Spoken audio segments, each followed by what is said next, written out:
नमस्कार दोस्तों, स्वागत है आप सभी का एक बार फिर से संस्कृत ज्योति एकेडमी चैनल में। हम पढ़ रहे हैं प्रमुख अलंकार साहित्य दर्पण के अनुसार। हम उन प्रमुख अलंकार को पढ़ रहे हैं जो एसएसबी उड़ीसा के सिलेबस में इकाई नंबर 5 में लगे हुए हैं। इनमें से हमने अनुप्रास अलंकार को पढ़ लिया है, यमक को पढ़ लिया है। आज हम वक्रोक्ति को पढ़ेंगे कि श्लेष बीच में रह गया है, इसे हम आगे आने वाले वीडियो में पढ़ेंगे। इसके बाद वाली वीडियो में हम श्लेष अलंकार को पढ़ेंगे। तो चलिए अब हम देख लेते हैं वक्रोक्ति अलंकार को। अब देखिए वक्रोक्ति अलंकार, वक्रोक्ति यानी टेढ़ी उक्ति या टेढ़ा कथन। अब कथन टेढ़ा कैसे हो जाता है? दो व्यक्ति होते हैं वक्रोक्ति अलंकार में, दो व्यक्ति होना जरूरी है। पहला वक्ता होगा और दूसरा श्रोता होगा। वक्ता कुछ कहेगा और श्रोता उसका टेढ़ा अर्थ निकालेगा, यानी वक्ता ऐसा कुछ कहेगा जिसका एक सीधा अर्थ भी होगा, एक टेढ़ा अर्थ भी होगा। यानी कि जो वक्ता कहेगा बिल्कुल उसके अपोजिट एक टेढ़ा अर्थ होगा। उस टेढ़े अर्थ को जब वक्ता ले, वक्ता कहे सीधे अर्थ में और श्रोता ले टेढ़े अर्थ में, तो उसे वक्रोक्ति कहते हैं। अथवा वक्ता भी टेढ़ा अर्थ में कह सकता है और श्रोता सीधे अर्थ में ले सकता है, इसे हम वक्रोक्ति कहते हैं। यानी कि कथन टेढ़ा हो जाना, उक्ति टेढ़ी हो जानी, इसे हम वक्रोक्ति कहते हैं। टेढ़ा कथन या टेढ़ी उक्ति वक्रोक्ति। तो वक्रोक्ति यह अलंकार है। वैसे वक्रोक्ति का एक संप्रदाय भी है जिसके प्रतिष्ठापक आचार्य कुंतक माने जाते हैं, लेकिन यहाँ वक्रोक्ति एक अलंकार है। तो इस अलंकार के अंतर्गत हम वक्रोक्ति को अच्छी तरह से समझेंगे और वक्रोक्ति अलंकार के लक्षण और उदाहरण के साथ आज हम देखेंगे संपूर्ण वक्रोक्ति अलंकार को। तो देखिए वक्रोक्ति अलंकार कुछ इस प्रकार है।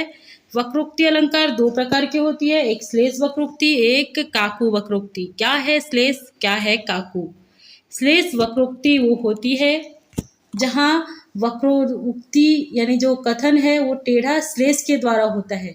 जैसे कि आप सभी को पता है श्लेष ऐसा एक अलंकार है। श्लेष एक जो है स्वतंत्र अलंकार भी है जिसे हम आगे आने वाले वीडियो में पढ़ेंगे, लेकिन यहाँ श्लेष वक्रोक्ति में भी थोड़ा सा श्लेष की जो है श्लेष की थोड़ी सी भूमिका रहती है, इसीलिए हम श्लेष के बारे में जानेंगे।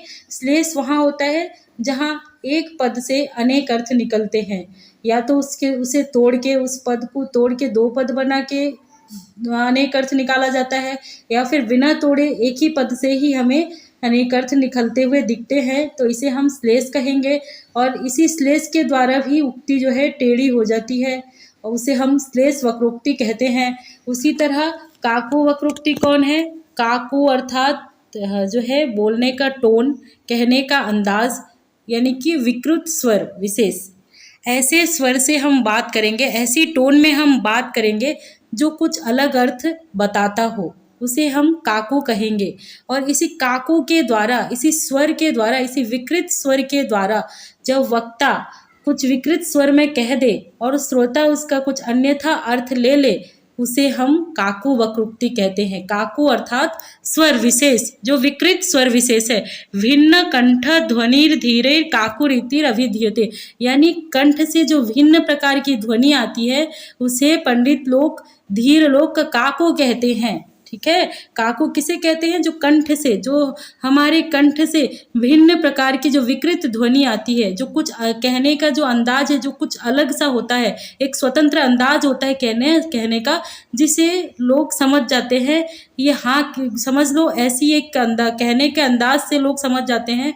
वक्ता हाँ कहता होगा लेकिन लोग उसे ना समझ लेंगे, या वक्ता ना कहता होगा लोग उसे हाँ समझेंगे। तो ये कहने का एक अंदाज विशेष होता है जिससे काकू कहा जाता है। और इस काकू के द्वारा भी उक्ति जो है टेढ़ी हो जाती है, यानी कथन का जो अभिप्राय है टेढ़ा हो जाता है। इसीलिए हमें काकू वक्रोक्ति अलंकार भी, वक्रोक्ति अलंकार में एक काकू नाम से काकू वक्रोक्ति भेद भी हमें देखने मिलता है। तो मैं समझा देती हूँ। काकू वक्रोक्ति को अच्छे से क्लियर से समझने के लिए हम देखेंगे काकू में क्या है, टोन बदल जाता है, स्वर बदल जाता है, कंठ की ध्वनि भिन्न होती है, एक स्वतंत्र प्रकार के कंठ की ध्वनि होती है। ठीक है, कैसे? जैसे कि मान लो किसी विद्यालय में एक प्रतियोगिता है जो कि आने वाले कल होने वाली है। आने वाले कल में एक प्रतियोगिता होने वाली है। दो विद्यार्थी हैं, दोनों आपस में दोस्त हैं। एक विद्यार्थी ने दूसरे विद्यार्थी से पूछा यानी कि वक्ता ने श्रोता से पूछा, ठीक है। एक विद्यार्थी वक्ता होगा और दूसरा विद्यार्थी श्रोता होगा और वही उत्तरदाता भी होगा, जो सुनेगा वही उत्तर देगा। तो वक्ता और श्रोता, वक्ता श्रोता से पूछता है, अरे भाई कल प्रतियोगिता है, कल तुम विद्यालय जाओगे? तो श्रोता ने सुना और उत्तर में क्या दिया, नहीं जाऊंगा। तो इसका अर्थ है यानी कि अवश्य जाएगा। वो टोन विशेष के द्वारा बोल रहा है, वो भिन्न प्रकार की ध्वनि से बोल रहा है। ध्यान दीजिएगा, वो एक विकृत ध्वनि से कह रहा है नहीं जाऊंगा, यानी इसका अर्थ है अवश्य जाऊंगा। तो जो है हमारा जो वक्ता था वो उसे, या तो अगर बहुत ज़्यादा समझदार होगा तो वो समझ लेगा अवश्य जाएगा, यानी टेढ़ी उक्ति में कह रहा है। या फिर अगर ना समझ पाए तो ये विधि रूप में कह रहा है, श्रोता जो है उत्तर देने वाला विधि रूप में कह रहा है कि अवश्य जाएगा। लेकिन वक्ता जो है, जो पूछने वाला जो है पहले वाला, वो उसका अर्थ कुछ दूसरा ले लेगा कि इसका अर्थ है कि ये नहीं जाएगा कल। यानी कि जो वक्ता है वो सोच लेगा कि श्रोता कल विद्यालय नहीं जाएगा, क्योंकि वो उसने जो है कह दिया कि नहीं जाऊंगा, यानी कि वो तो एक विकृत स्वर से कहा कि अवश्य जाएगा, लेकिन वक्ता सोच लेगा कि ये नहीं जाएगा। वक्ता क्या करेगा, निषेध अर्थ ले लेगा। श्रोता जो है, जो उत्तर देगा, वो क्या है, वो तो विधि अर्थ में कहेगा कि मैं अवश्य जाऊंगा, लेकिन जो वक्ता है पहले वाला जो है वो उसका कुछ निषेध अर्थ निकाल लेगा, तो इसे हम काकु वक्रोक्ति कहेंगे। तो हम देखते हैं वक्रोक्ति अलंकार दो प्रकार की, श्लेष वक्रोक्ति और काकु वक्रोक्ति। श्लेष वक्रोक्ति फिर दो प्रकार की होती है, एक अभंग श्लेष, एक सभंग श्लेष। अभंग श्लेष क्या है, सभंग श्लेष क्या है? अभंग श्लेष वहाँ होता है जहाँ शब्द को बिना तोड़ मरोड़ किए हम एक ही शब्द से अनेक अर्थ निकाल लेते हैं। जैसे कि ये क शब्द है, कह, ये कह, जब ये क शब्द के अनेक अर्थ होते हैं, ठीक है। एक तो क शब्द है, सर्वनाम है, ठीक है। एक ये क शब्द के अनेक अर्थ भी होते हैं, जैसे कि आप सभी को पता है, हमारे अमर कोश में कहा गया है, मारुते वेधशी ब्रध्ने पुंशिका कंग शिरो अम्बुनो हो। यानी कि जो क शब्द है जब वो पुंगलिंग में होगा तो उसका अर्थ मारुत यानी वायु और ब्रह्मा जी और सूर्य होगा, और जब कंग यानी कि जब नपुंसक लिंग में होगा उसके दो अर्थ होंगे, एक है सिर यानी मृदा और दूसरा है जल। तो यहाँ पे क शब्द के अनेक अर्थ निकल रहे हैं बिना तोड़ मरोड़ किए। तो इसे जब हम पद्य में या उक्ति में हम इसका व्यवहार करें तो इसको बिना तोड़ मरोड़ के इसका अनेक अर्थ लिया जा सकता है। इसीलिए ये अभंग श्लेष के रूप में जो है कथन में, उक्ति में व्यवहृत हो सकता है। उसी तरह सभंग क्या है, जिसे तोड़ मरोड़ करके जिसके अर्थ को निकाला जाए। जैसे कि ये एक पद है विशेष, तो विशेष में जो है हम इसके इस एक ही पद से हम दो पद अलग अलग निकालेंगे, फिर दोनों के अलग अलग अर्थ लेंगे। वी को अलग कर देंगे, शेष को अलग कर देंगे। तोड़ दिया, फिर वी अर्थात पक्षी, ठीक है। गरुड़ भी एक पक्षी है, तो वहाँ पे एग्जाम्पल में जो है गरुड़ अर्थ लिया गया है, तो मैं यहाँ भी दोनों लिख दी हूँ, पक्षी अथवा कहिए गरुड़। वहाँ भगवान विष्णु विषय एक अर्थ लिया गया है इसी वक्रोक्ति के उदाहरण में, इसलिए मैं यहाँ लिख दी हूँ। तो यहाँ पक्षी अथवा गरुड़ जो भी ले लीजिए, वी अर्थात पक्षी और शेष अर्थात शेषनाग यानी कि अनंत शेषनाग, जिसपे भगवान विष्णु शयन करते हैं। तो विशेष एक पद को तोड़ दिया, दो पद बना दिए गए और दोनों पद के अलग अलग अर्थ ले लिए, यह है सभंग श्लेष। तो आपको अभंग श्लेष और सभंग श्लेष समझ में आ गया होगा, काकू समझ में आ गया होगा। अब हम वक्रोक्ति देखेंगे, वक्रोक्ति के लक्षण को देखेंगे। तो देखिए यह है वक्रोक्ति के लक्षण। तो वक्रोक्ति का लक्षण करते हुए विश्वनाथ क्या कह रहे हैं, अन्यस्य अन्य अर्थकम वाक्यम अन्यथा योजयेत् यदि अन्यः श्लेषेण काक्वा वा सा वक्रोक्तिस्ततो द्विधा। अन्यस्यान्य अर्थकम वाक्यम अन्यथा योजयेत् यदि अन्यः श्लेषेण काक्वा वा सा वक्रोक्तिस्ततो द्विधा। यानी कि वक्रोक्ति दो प्रकार की होती है। कैसे दो प्रकार की होती है? श्लेष से अथवा काकू से। क्या है श्लेष, क्या है काकू, हम समझ चुके हैं। काकू विकृत स्वर है जिसके द्वारा कुछ अलग अर्थ निकल जाता है, जिसके द्वारा कथन का अभिप्राय बदल जाता है। उसी तरह श्लेष तो ये है ऐसे शब्द जिससे एक साथ हम अनेक अर्थ निकाल सकेंगे, एक ही शब्द से अनेक अर्थ निकाल सकेंगे। तो श्लेष और काकू के द्वारा वक्रोक्ति होती है दो प्रकार की। और ये वक्रोक्ति है क्या? वक्रोक्ति तब होती है जब अन्य यानी कि कोई एक व्यक्ति विशेष होगा, वो कुछ बोलेगा, ठीक है, कुछ दूसरे अर्थ में कुछ बोलेगा और उस वाक्य का कोई दूसरा एक व्यक्ति होगा जो अन्य अर्थ ले लेगा। कैसे? श्लेष से अथवा काकू से कोई दूसरे अर्थ में ले लेगा, कोई दूसरे अर्थ में समझ लेगा, तब वक्रोक्ति अलंकार होगा। यानी कि एक अन्य का अर्थ ले लीजिए वक्ता, यानी कि कोई वक्ता होगा तो वक्ता का कुछ अन्य अर्थ वाला, कुछ दूसरे अर्थ वाला वाक्य जब वक्ता बोल दे, उस वाक्य का कोई अन्य यानी कोई श्रोता यदि दूसरा अर्थ ले ले, अन्यथा योजयेत यानी दूसरे अर्थ में समझ ले, तो उसे हम वक्रोक्ति अलंकार कहेंगे। ये वक्रोक्ति दो प्रकार से हो जाता है, एक श्लेष के द्वारा, यानी कि कथन में अगर श्लेष वाले पंक्ति या श्लेष वाले शब्द मिल जाते हैं तो उन शब्दों के द्वारा जो है उक्ति टेढ़ी हो जाती है, यानी उसका अर्थ टेढ़ा हो जाता है। तो श्लेष के द्वारा वक्रोक्ति होती है और काकू के द्वारा भी वक्रोक्ति होती है। तो आशा है आपको वक्रोक्ति का लक्षण समझ में आ गया होगा। अब हम इसके उदाहरण को देखेंगे। तो पहले वृत्ति देख लीजिए। वृत्ति में विश्वनाथ कहते हैं द्विधेति श्लेष वक्रोक्ति काक वक्रोक्तिश्च, यानी कि दो प्रकार की वक्रोक्ति कैसे है, एक श्लेष वक्रोक्ति है और एक काक वक्रोक्ति है। तो क्रम से इनके उदाहरण को अब देखिए। अब हम देख रहे हैं श्लेष वक्रोक्ति के उदाहरण को, जहाँ श्लेष के द्वारा कथन टेढ़ा हो जाता है, ऐसी टेढ़ी उक्ति जहाँ श्लेष के द्वारा टेढ़ा अर्थ ले लिया जाता है। तो चलिए देखते हैं। यहाँ जैसे कि आप सभी को पता होगा, एक वक्ता होगा, एक श्रोता होगा। जो श्रोता होगा वो कुछ टेढ़ा अर्थ, कुछ दूसरा अर्थ ले लेगा और वक्ता कुछ दूसरे अर्थ में कहेगा। तो यहाँ पे भी वही है, आप समझ लीजिए। वक्ता यहाँ पे राम है और श्रोता शाम है। शाम अपने कुछ बंधुओं के साथ कहीं पे है और वहाँ पे राम ने उससे कुछ सवाल पूछा है। बंधु मित्रों के साथ शाम जो है उनकी तरफ से उत्तर दे रहा है श्रोता के रूप में और उत्तरदाता के रूप में। तो चलिए पहले राम पूछेगा के यूयम, यानी कि आप सभी कौन हैं, ऐसे पूछ देगा राम श्याम से। श्याम कौन है? श्रोता, उत्तरदाता। वो बोलेगा स्थल एव संप्रति वयम, यानी कि वो बोलेगा हम जल वाले स्थान में नहीं हैं, हम जल में नहीं हैं, हम पानी के अंदर नहीं हैं, हम तो सूखी जमीन पे हैं।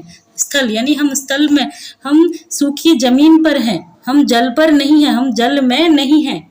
अब जिसने तो पूछा कि आप लोग कौन हैं, ये कैसे बोल रहे हैं कि हम स्थल प्रदेश में हैं, हम सूखी जमीन पर हैं, हम जल में नहीं हैं। दोस्तों हमने पीछे देखा था कि जो है क जो है जलवाची शब्द भी होता है। क के अनेक अर्थ होते हैं। क जब नपुंसक लिंग में होता है तो वो उसका एक अर्थ जल और एक अर्थ मृदा भी किया जा सकता है। तो यहाँ पे जो है श्रोता शाम, इस के का अर्थ सप्तमी विभक्ति जलवाची क शब्द को ले लिया है। यानी कि वो सोच रहा है कि वक्ता राम बोल रहा है कि तुम जल में हो, है ना, आप सभी जल में हो। के यूयम यानी आप सभी जल में हो। तो वो बोल रहा है कि नहीं भाई राम, हम जल में नहीं हैं, हम सूखे जमीन पर हैं। ठीक है। फिर जो है राम बोलेगा, वक्ता, ठीक है, वक्ता बोलेगा कि भाई मेरे कहने का अभिप्राय प्रश्न विशेष है, प्रश्न विशेष आश्रय, यानी कि मैं विशेष आश्रय प्रश्न कर रहा हूँ, नाम जाति आदि तुम्हारे जानना चाह रहा हूँ। हे श्याम भाई, हे श्रोता, मैं तुम्हारी नाम जाति आदि को जानना चाहता हूँ। मेरा प्रश्न विशेषाश्रय है, नाम जाति आदि से विशेषाश्रित है। ठीक है। तो फिर से जो है श्रोता श्याम टेढ़ा अर्थ ले लेगा। ठीक है। वो बोलेगा किंग ब्रूते विहग सब फणिपति यत्र अस्ति सुप्तो हरि। ठीक है। ऐसे अर्थ लेके वो बोलेगा, टेढ़ा अर्थ लेके वो क्या बोल रहा है, क्या बोल रहे हो भाई, पक्षी अथवा गरुड़ या फिर जो फणिपति शेषनाग जी हैं जिन पर हरि सोते हैं, भगवान विष्णु सोते हैं। अब ये कैसा जवाब है, क्योंकि हमारे श्रोता ने जो है टेढ़ा अर्थ लिया है। कैसे? विशेष आश्रय से वी अर्थात पक्षी ले लिया, विहगः, फिर शेषः अर्थात शेषनाग को ले लिया, जिन पर भगवान विष्णु सोते हैं, सुप्तोहरि, जिन पर जो भगवान विष्णु का आश्रय है, ठीक है, जहाँ पे भगवान विष्णु सोते हैं, इसीलिए ऐसे जवाब दिया कि क्या बोल रहे हो भाई, विहगः पक्षी, गरुड़ अथवा जो है शेषनाग जी, जिन पर हरि सोते हैं। तो फिर से जो है हमारा वक्ता राम है, वो खिन्न होकर, वो विचलित होकर बोलेगा, उफ, वामा यूयम अहो, वामा यूयम अहो, वामा यूयम अहो, यानी कि कितने प्रतिकूल लोग हो तुम, कितनी उल्टे लोग हो तुम, कैसी कुटिल लोग हो, कैसे उल्टे बात के तात्पर्य को कैसे उल्टा समझ रहे हो, मैं क्या बोल रहा हूँ तुम क्या समझ रहे हो, वामा यूयम हो, यानी कैसे उल्टे लोग हो, कैसे कुटिल लोग हो, ठीक है। फिर से जो है हमारा श्रोता जो है साम फिर इसका टेढ़ा अर्थ लेके फिर बोलेगा, विडम्बर आसिकः कीदृक् स्मेरो वर्तते ये न स्मासु विवेक शून्य मनसः पुंस्वेव ये योषित भ्रमः, यानी कि वो फिर से बोलेगा, अरे यार, कौन बोल रहा है? साम बोल रहा है, अरे यार कैसी विडम्बना है इसकी, ऐसे काम के गले पड़ा हुआ है, ऐसे काम का सताया हुआ है, ये कामदेव के द्वारा ऐसा सताया हुआ है कि हम पुरुषों में भी इसको स्त्री दिखाई दे रही हैं। अब स्त्री किसका अर्थ हुआ? यहाँ तो स्त्री के बारे में कुछ बोला नहीं गया, वो तो बोला कैसे उल्टे लोग हो, कैसे कुटिल लोग हो। यहाँ पे जो वामा शब्द है इसी में श्लेष है, यानी वामा का एक अर्थ जो है विपरीत अथवा कुटिल अथवा उल्टे जैसे भी बोल सकते हो, और एक वामा का अर्थ स्त्री भी होता है। तो यहाँ पे जो हमारा श्रोता है वो स्त्री अर्थ में ले लिया, यानी कि इसीलिए वो बोल पड़ा कि कैसी विडम्बना है इस व्यक्ति की, कैसे काम गले लग गया है इसके, जो हम पुरुषों में भी इसको स्त्रियां दिखाई दे रही हैं, ठीक है। तो ये श्रोता का तात्पर्य है। तो इस तरह से आप लोग समझ चुके होंगे कि कैसे वक्रोक्ति जो है श्लेष के द्वारा होती है। तो अब यहाँ स्पष्ट कर रहे हैं विश्वनाथ विवृति में, तो देखो बोल रहे हैं, अत्र विशेष पदस्य विपक्षिः शेषो नागः, यानी भंग कर दिया गया है वी और शेष, है ना, एक पद को तोड़ के दो पद बनाया गया है और उसके दो भिन्न भिन्न अर्थ लिए गए, वी अर्थात पक्षी और शेष अर्थात नाग। इति अर्थद्वय योगात, ऐसे दो अर्थ करने से, एक शब्द में दो पद बना के दो अर्थ करने से सभंग श्लेष, यहाँ पे सभंग श्लेष है, विशेष में सभंग श्लेष है, अन्यत्र अभंगः, यहाँ जो के यूयम है, ठीक है, के यूयम वामा इन सभी जगह जो है अभंग श्लेष है, बाकी विशेष पद में जो है सभंग श्लेष है। तो इस तरह से हमने श्लेष अलंकार के, श्लेष के द्वारा जो वक्रोक्ति अलंकार होती है हमने उसको समझ लिया है। अब हम काको वक्रोक्ति को देखेंगे। अब काको वक्रोक्ति को देखिए, जहाँ टोन के द्वारा अथवा स्वर के द्वारा अथवा भिन्न या विकृत प्रकार के ध्वनि के द्वारा जो है श्रोता वक्ता के कथन का दूसरा अर्थ या टेढ़ा अर्थ ले लेता है। कैसे? अब देखते हैं। एक श्लोक को विश्वनाथ यहाँ प्रस्तुत करते हैं। इसमें काको वक्रोक्ति है, यानी कि कोई अलग स्वर से जो है वक्ता बोल रहा है और श्रोता कुछ अलग स्वर समझ के, ठीक है, स्वर के द्वारा जो टोन के द्वारा क्या है दूसरा अर्थ ले लेता है। तो यहाँ पे काको वक्रोक्ति उसी तरह से हुई है। तो यहाँ पे वक्ता हम कुछ जो है परिस्थिति को ऐसे बनाएंगे, ठीक है। तीन सखियां हैं, ठीक है, तीन सखियां हैं। तीन सखियां समझ लीजिए, जो है तीन सखियों में से एक सखी कोई ऐसी है जिसका एक नायक है, ठीक है, जिसका एक नायक है जिसने कुछ अपराध किया है और उस अपराध से क्षुब्ध होकर उस सखी ने अपने नायक का परित्याग कर दिया है। कब? वसंत के समय में, ठीक है। वसंत के समय में जब कोयल कूकती है, मनोहर समय होता है और आम्र मंजरी जो है आम के पेड़ में जो है आम के जो मंजरी हैं वो निकल पड़ते हैं। ऐसे मनोहर समय में उसने अपने नायक का परित्याग कर दिया है, क्योंकि उसका नायक अपराधी है, उसने कुछ अपराध कर दिया है, ठीक है। यह है एक सखी ने परित्याग किया है और उस सखी के पीछे दो सखी आपस में बातचीत कर रही हैं।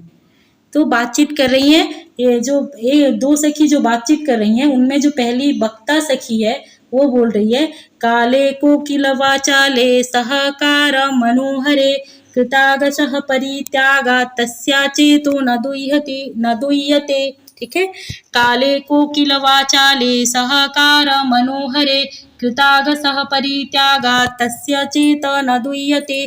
तो इस तरह से एक जो वक्ता सखी है बोल रही है दूसरी श्रोता सखी को तीसरी सखी के बारे में जो जिसने वसंत के काल में अपने नायक का परित्याग किया है। तो वो बोल रही है जहाँ जब कोयल कूकती है, जब कोयल कुहाती है, जब कोयल कूकती है और आम के मंजरी ऐसे समय में निकले हुए हैं, इतने मनोहर का समय में, इतने मनोहर वसंत के समय में उसने अपने अपराध किए हुए नायक का परित्याग कर दिया है, उसका मन बिल्कुल भी विचलित नहीं होता, इससे उसका मन बिल्कुल भी व्यथित नहीं होता।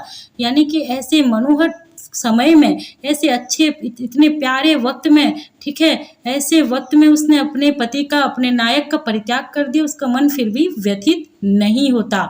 तो यहाँ पे इसने निषेध अर्थ में कहा, जो वक्ता सखी है, ठीक है, वक्ता सखी है, वो बोल रही है उसने अपने नायक का इतने मनोहर समय में, ऐसे मनोहर वक्त में परित्याग किया और उसका मन बिल्कुल भी व्यथित नहीं होता। लेकिन वहाँ पे जो उसकी श्रोता सखी है वो इसका विधि अर्थ में अर्थ ले लेती है। उसने तो निषेध किया कि बिल्कुल भी व्यथित नहीं होता, लेकिन ये सोच रही है कि ये बोल रही अवश्य ही उसका मन व्यथित हो रहा है, यानी व्यथित नहीं होता क्या, अवश्य ही हो रहा है। जो दूसरी सखी, जो श्रोता सखी है, ये ऐसा अर्थ कर लेती है। तो वृत्ति में भी विश्वनाथ वही कह रहे हैं, अतः कयाचित सख्या निषेधार्थे नियुक्तो नयो नए, यानी कि जो यहाँ पे नए पद का व्यवहित हुआ है न, ठीक है, ये निषेध अर्थ में प्रयोग किया गया है किसी सखी के द्वारा। लेकिन अन्य कोई सखी है जो काकुआ, जो स्वर के द्वारा, यानी कि नहीं व्यतीत हो रहा है, क्या नहीं व्यतीत हो रहा है, ऐसे जो न का इस स्वर के द्वारा, काकू के द्वारा क्या है, निषेध अर्थ में विधि अर्थ, निषेध अर्थ से विधि अर्थ में ले लिया है, विधि अर्थे घटितः, यानी कि निषेध अर्थ को विधि अर्थ में घटा लिया है, जिससे यहाँ काको वक्रोक्ति है। तो आशा है आपको वक्रोक्ति अलंकार समझ में आ गया होगा। वक्रोक्ति मूल रूप से दो प्रकार की होती है, एक श्लेष के द्वारा होता है और एक काकू के द्वारा होता है। श्लेष भी दो प्रकार के होते हैं, सभंग श्लेष और अभंग श्लेष। काकू जो होता है कोई विकृत स्वर विशेष जिसके द्वारा कथन का तात्पर्य कुछ अलग ले लिया जाता है, ठीक है। तो हमने ये उदाहरण देखा जो काकू का है, काले कोकिल वाचाले सहकार मनोहरे कृतागसः परित्यागत तस्य चेता न दुह्यते। इससे पहले हमने के यूयम आदि जो उदाहरण देखा जो श्लेष वक्रोक्ति का था। तो आशा है आपको वक्रोक्ति अलंकार समझ में आ गया होगा। आगे हम श्लेष अलंकार को पढ़ेंगे। यदि आपको वीडियो अच्छे लगते हैं तो आप ज़रूर से ज़्यादा लोगों तक पहुंचाएं, जैसे सबका भला हो। और अब हम चलते हैं आगे, श्लेष अलंकार के वीडियो के साथ मिलेंगे। नमस्कार, धन्यवाद।